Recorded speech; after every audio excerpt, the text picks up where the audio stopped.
ফেসবুকের মাধ্যমে প্রায় 90,000 মেয়ে কিডন্যাপ হয়েছে। ফেসবুককে ইউজ করেই 90,000 মেয়েকে কিডন্যাপ করা হয়েছে। তো যেসব মেয়ে বা ছেলেরা আছে তাদেরকে বলবো, বাইরে থেকে কোনো অজানা কেউ যদি ফ্রেন্ড রিকোয়েস্ট পাঠায়, কেউ কোনো রকম ভাবে সেটাকে একসেপ্ট করবে না।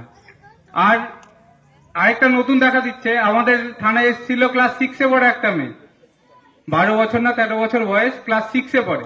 মেয়েটার মায়ের মোবাইলে ইনস্টাগ্রাম করে। ইনস্টাগ্রাম শুনেছেন, বাচ্চারা ছোটরা করে, বড়রা অনেকে শোনেনি, ইনস্টাগ্রাম করে। মেয়েটাকে একটা অ্যাকাউন্ট থেকে ফ্রেন্ড রিকোয়েস্ট এসছে, নাম বান্ধবীর নাম করে একটা রিকোয়েস্ট এসছে, বন্ধু এসছে। এবার সেটাকে কি করেছে, একসেপ্ট করেছে, যে আমার বান্ধবী তো আমাকে ফ্রেন্ড রিকোয়েস্ট পাঠিয়েছে, আমি এটা একসেপ্ট করি। দিয়ে বান্ধবীর সাথে কথা বলছে, দিয়ে কিছুক্ষণ পর ভিডিও কল করেছে।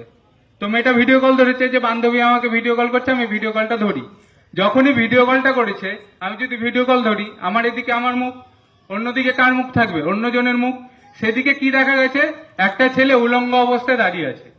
সেটাকে কি করেছে, 10 সেকেন্ডের জন্য সেই স্ক্রিন রেকর্ড করে নিয়েছে, দিয়ে সেটাকে ফেসবুকে ছাড়ছে। দিয়ে মেয়ের মা বাবার কাছে দাবি করছে, এটা আমি আবার ছেড়ে দেবো, আরো ভাইরাল করব, যদি আমাকে 20,000 বা 30,000 টাকা না দেন।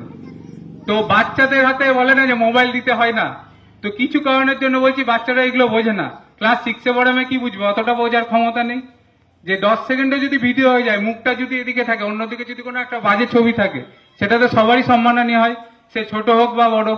তো মোবাইলে যদি কোনো আননোন জায়গা থেকে রিকোয়েস্ট আসে, যাকে চিনেনি না, তাদেরকে কাউকে একসেপ্ট করবেন না কোনো সময়। আপনাকে ফোন করলো, ফোন করে বলছেন আপনার নামেই আধার কার্ড নাম্বার এটা, স্বামীর নাম এটা, বাড়ি এখানে, অ্যাড্রেস থানা এখানে, সব বললো, সব মিলে গেল। আপনি বললেন হ্যাঁ। তখন বলবে আপনার 1 লাখ টাকার একটা সোনার গয়না বিদেশ থেকে আসছিল আপনার নামে, সেটা কাস্টমে বা দিল্লি এয়ারপোর্টে বা কলকাতা এয়ারপোর্টে আটকে গেছে। তখন আপনি ভাববেন বা একটা সোনার গয়না পাওয়া যাবে, বা একটা 5 লাখ টাকার কোনো গিফট পাওয়া যাবে, খুশি হয়ে গেলেন। দিয়ে বললেন ঠিক আছে নিবো, আমি কি করব? বলবে যে কাস্টমে আটকে গেছে, কাস্টমের টাকা চাইছে, 10,000 টাকা বা 15,000 বা 20,000 টাকা চাইছে। তো সেই টাকাটা আপনি আমাকে পাঠিয়ে দেন, ব্যাংক অ্যাকাউন্ট ডিটেলস দিল, পাঠিয়ে দিল। আপনি কি করলেন, একটা সোনার হার বা 2 লাখ টাকা বা 5 লাখ টাকার জন্য কি করলেন, 10,000 টাকা পাঠিয়ে দিলেন। আবার কিছুক্ষণ পরে ফোন করে বলবে রাস্তায় আসছিল, ট্রাফিকে আটকেছে, রাস্তায় আসছিল, সিআইডি আটকেছে, এরকম চলতেই থাকবে। এরকম করে করে রানীনগরের একজন মহিলা টোটাল লোন করে, বন্ধন থেকে লোন করে, বিভিন্ন জায়গা থেকে লোন করে টোটাল 7 লাখ টাকা দিয়েছেন।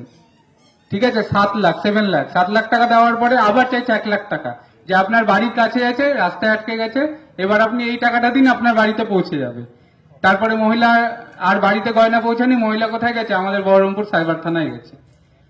তো যখনই কোনো সাইবার প্রতারণা হবে, একটা নাম্বার অবশ্যই মনে রাখবেন, যেটা এখানে লেখা আছে দেখুন, 1930, 1930। কি নাম্বারটা বললাম, 1930। এই নাম্বারটা সকলে মনে রাখবেন, 1930। যখনই দেখবেন আপনি কোনো সাইবার প্রতারণার ফাঁদে পা পড়েছেন, তখনই কি করবেন, 1930 নাম্বারে ফোন করবেন, আর লোকাল থানায় যাবেন, একটা জিডি করবে, বা লোকাল থানা আপনাকে বলে দিবে কি কাজ করতে হবে।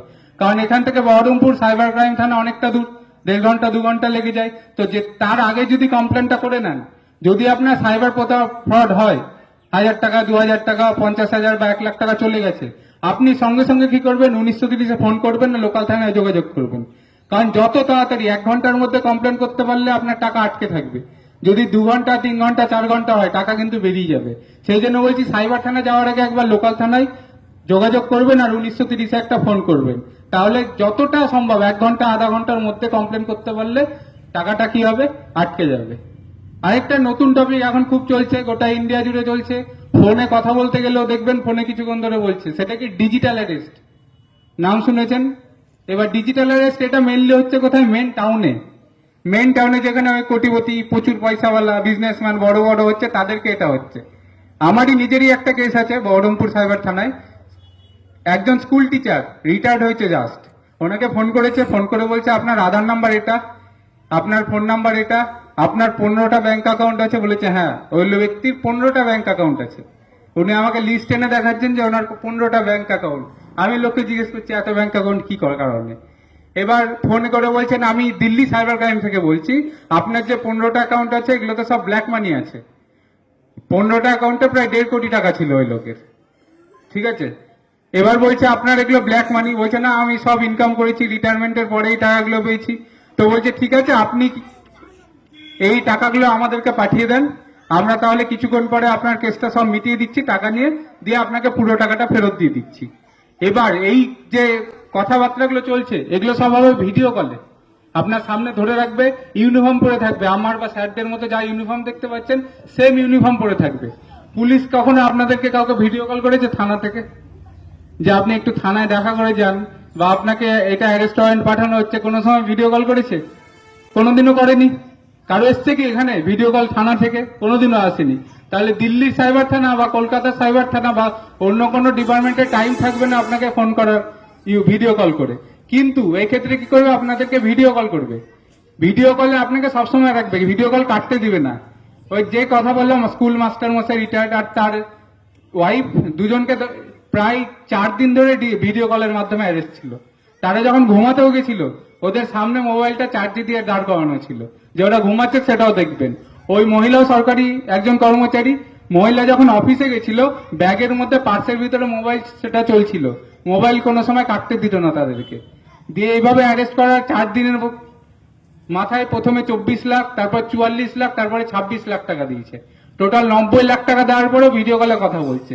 দিয়ে সেই মুহূর্তে আমাদের সাইবার থানায় দৌড়ে এসছে, দিয়ে আমাকে বলছে স্যার এই যে পুলিশ থেকে থানা থেকে ফোন করছে। আমি দেখছি হ্যাঁ ইউনিফর্ম পরে একজন আছে, সঙ্গে সঙ্গে সেটা কেটে দিয়েছি, তারপরে সেটা কেস হয়েছে।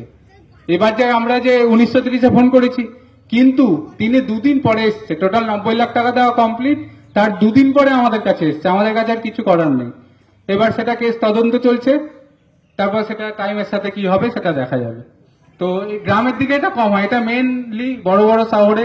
দিল্লিতে সবচেয়ে বড় হলো, দিল্লিতে একজন 1.5 কোটি টাকা দিয়েছে, ডিজিটাল অ্যারেস্টের শিকার হয়ে 1.5 কোটি টাকা দিয়েছে। এটা গ্রামের দিকে কম, শহরের দিকে বেশি।